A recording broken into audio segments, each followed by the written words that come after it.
Hello, this is Gaurav ला to Big Bull coach. So again जारी रखते हैं हमारा डेली सीरीज़। आज क्या हुआ और आगे क्या होगा, नए हफ्ते से अगेन सीरीज़ जारी रखते हैं। सो आज का दिन that is 29 September 2025, that is 29 सितंबर 2025 सोमवार। सो आज क्या हुआ, आज जो बाज़ार है वो फिर से हल्की मंदी के साथ बंद हुआ।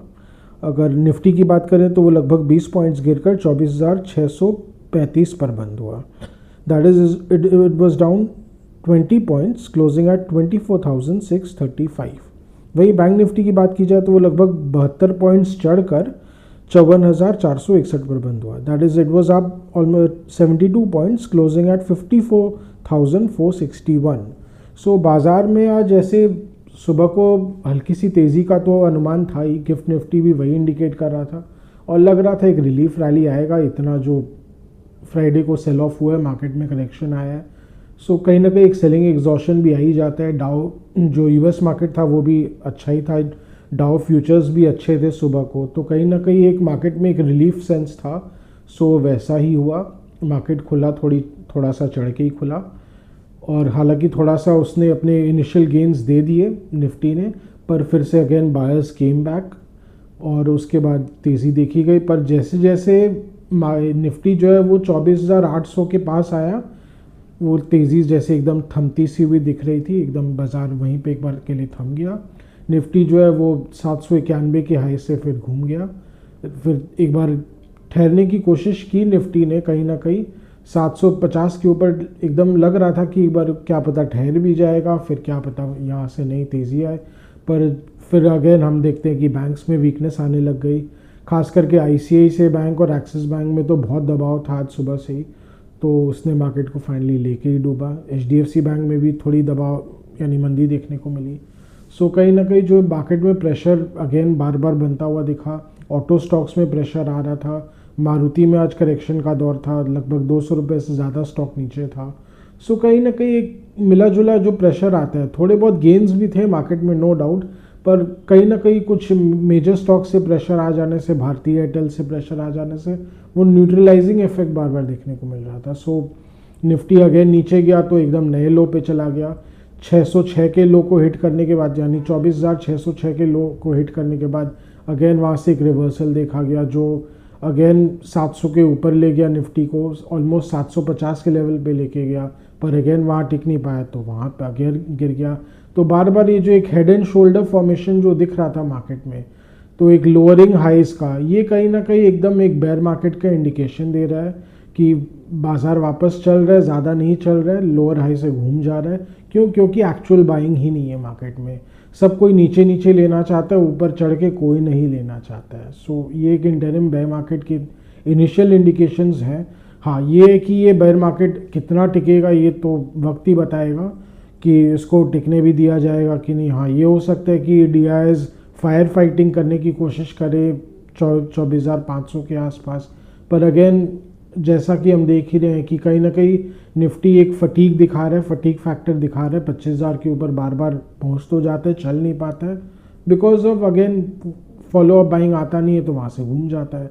सो एक फटीक फैक्टर के कारण हो सकता है एक लंबे दौर का करेक्शन चले। वो करेक्शन कितना लंबा चलेगा ये तो अगेन वक्त ही बताएगा, पर अगर ये करेक्शन तगड़ा करेक्शन आता है, यानी अपने बोल सकते हैं कि अगर अप्रैल और मई के लोस के आसपास तक भी आता है, यानी 22,000 के आसपास या 22,500 तक भी अगर ओवरऑल करेक्शन का दौर आता है ये, तो ये एक बहुत अच्छा बाइंग अपॉर्चुनिटी दे सकता है मार्केट में। बिकॉज ऐसे बहुत सारे स्मार्ट मनी है जो अभी बाज़ार से अभी दूर हो रखे हैं, नो डाउट, जो क्योंकि वैल्यूएशन कंसर्न्स है, मार्केट महंगा लग रहा है, तो सब कोई वेट करते कोई करेक्शन आए तो ही लेंगे।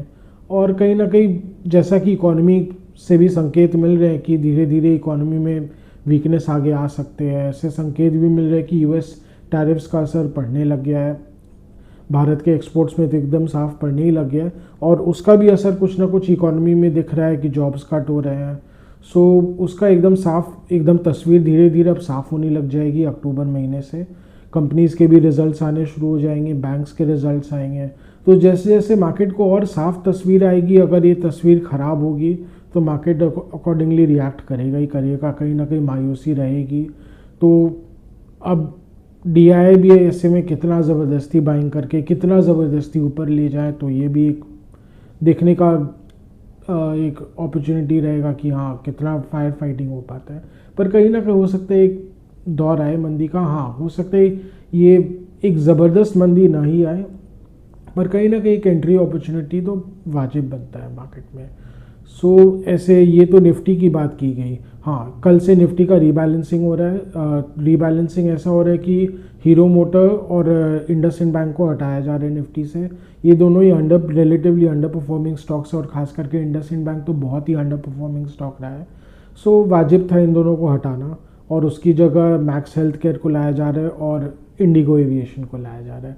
सो कहीं ना कहीं जो आगे के एकदम प्रॉमिसिंग स्टॉक्स हैं उनको शामिल किया जा रहा है निफ्टी में, जो कि डिज़र्व भी करते हैं। इंडिगो तो डेफिनेटली डिज़र्व करता है given it is a mega cap now, और एविएशन सेक्टर का एकदम एक सरताज है, बादशाह एकदम एविएशन सेक्टर का आज के दिन। सो इसको तो बनता भी था। सो ये तो निफ्टी की बात हुई। आज मिड कैप्स भी आज एकदम सॉफ्ट ही थे, हल्की फुल्की मंदी ऐसे मिड कैप 100 में एक बार देखी गई, वहाँ से रिवर्ट कर गया। हालांकि ग्रीन में बंद हुआ, कुछ खास ग्रीन में बंद नहीं हुआ। स्मॉल कैप में थोड़ी ज़्यादा मंदी थी आज, स्मॉल कैप में भी आज स्मॉल कैप 250 रेड में बंद हुआ, तो वहाँ से थोड़ा बहुत मिक्स्ड पिक्चर तो निकला, लेकिन ओवरऑल पिक्चर वहाँ पे भी थोड़ा ख़राब ही दिखा रहा है। करेक्शन प्रेशर है ही, FI सेलिंग किए ही जा रहे हो।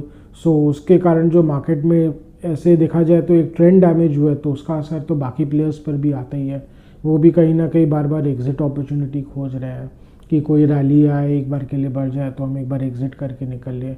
जो बाज़ार में फंसे हुए वो भी यही चेष्टा करते हैं कि कोई एक बार बाज़ार में एक रिवर्सल आए तो हम निकल ले। सो उसके कारण कहीं ना कहीं मार्केट का ओवरऑल पिक्चर अभी थोड़ा ख़राब हो रखा है, और चूँकि संकेत भी लग रहे हैं कि अभी थोड़ा डावाडोल रहेगा, और चूँकि अर्निंग सीजन भी चालू होना है, तो भी फ़िलहाल लग नहीं रहा कि निफ्टी उछल के एकदम वापस, और बाज़ार भी एकदम उछल के वापस ऊपर के लेवल्स में जाएगा। यहीं पे अगर डावाडोल रहेगा तो यहीं पे चलते रहेगा, और यह तो इट इज़ हेडेड साउथवर्ड्स जैसा कि ओवरऑल ट्रेंड दिख रहा है। बट लेट्स सी आगे क्या करता है। US मार्केट तो वैसे एकदम एक तरफा तेज़ी के मूड में दिख ही रहा है। डाउ जो है 46,000 के ऊपर चल ही रहा है, पर अगेन उसका कुछ खासा असर हमारी बाज़ार में नहीं दिख रहा है, क्योंकि कहीं ना कहीं ये डीकपलिंग को भी दर्शा रहा है। डीकपलिंग हो ही रहा है। ट्रम्प बाबू का गुस्सा तो आए दिन फूट ही रहा था, ऐसे आज फिर से फूटा है। उन्होंने 100% टैरिफ लगा दिए। जितने भी मूवीज़ जो US के बाहर बनते हैं वहाँ पे रिलीज़ होते हैं उन पे 100% टैरिफ लगा दिया। तो इफ़ेक्टिवली जितने भी इंडियन मूवीज़ है, चाहे वो हिंदी मूवीज़ हो चाहे रीजनल सिनेमा के हो लाइक तेलुगु तमिल, जितने भी US में रिलीज़ होते हैं अब उनको भी वहाँ पे टैक्स भरना पड़ेगा। तो वहाँ पे फिल्म उतारना थिएटर्स में शायद महंगा हो जाए उनके लिए भी। सो अगेन इसका कोई खास क्या पता इंडियन गवर्नमेंट से भी उसका कोई बैकलैश आए। सो कहीं ना कहीं जो ट्रेड वॉर तो चल ही रहा है, इसका डायरेक्ट कोई इंडियन मार्केट इक्विटी मार्केट में असर नहीं पड़ेगा, क्योंकि ऐसा कोई यहाँ की तरफ से कोई मीडिया जाइंट है नहीं। सो ऐसा कुछ खास असर नहीं पड़ेगा। बट ओवरऑल इसी को दर्शाता है कि ये ट्रेड वूज जो है ये ख़त्म होने का भी फ़िलहाल नाम नहीं ले रहे, तो वहाँ से तो बाज़ार को कोई रिलीफ नहीं मिलने का है।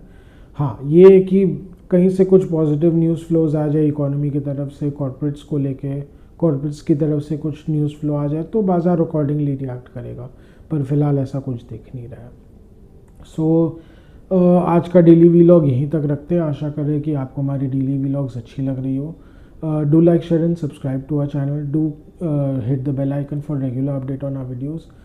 Please do write your suggestions or your comments in our comment section. It really helps us improve our content, and please do give your feedbacks. It helps us motivate also.